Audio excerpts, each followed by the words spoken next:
In today's tutorial, I want to show you how to find the distribution pattern of features using nearest neighbor analysis. Please subscribe to this channel. Thank you. So let's open ArcMap now and bring in the data we want to use. Click on Add Data. I want to use a dump site. Let me click on the study area and the point feature, which is dump site. Click Add. Yes, this is dump sites and this is the study area. This collection of this dump site was done by a friend of mine who collected the dump site location of in Kefi. So we want to see the distribution pattern of this dump site in the study area. To do that, click on App Toolbox, then come to Spatial Statistics 2. Then come to Analyzing Patterns. Then you see Average Nearest Neighbor. Click on that.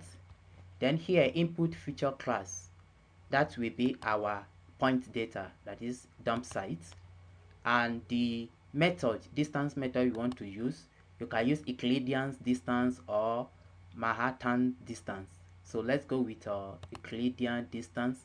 Then check Generate Reports, so that we can see the report later. Then click OK. So the nearest neighbor analysis is going on. It will generate a report for us. Yes, it's done.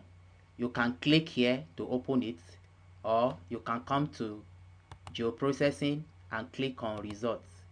Then come to correct section. This is correct section. Then come to reports. This is the report. Double click it, it will open. Yes, this is it.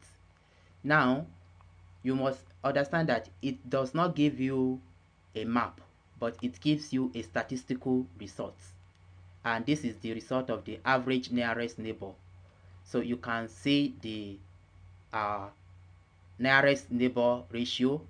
You can see the Z score. You can see the p-value. And of course, you can see the significance level, the p-value, and the critical value, the Z score. And if you zoom down, you can see the graph. You can see that here it is random. The result here is random. Here there is an information here. Given the Z score of 0.85, the pattern does not appear to be significantly different than random. So you can see the summary here. Now I have a document here that says that a negative Z score indicates clustering, while a positive Z score means disperse or evenness. This evenness means random. So also, in addition, the result does not take a form of map, rather a statistical output. And if the ratio is less than 1, it is said that the data exhibit a cluster pattern. So this is how to find the distribution pattern of features using nearest neighbor analysis. So I hope this video is helpful to you. So this is how to interpret it. You can now copy. Almost everything you need is in the summary. You can now copy and put it in your documents and discuss further. Thank you for watching.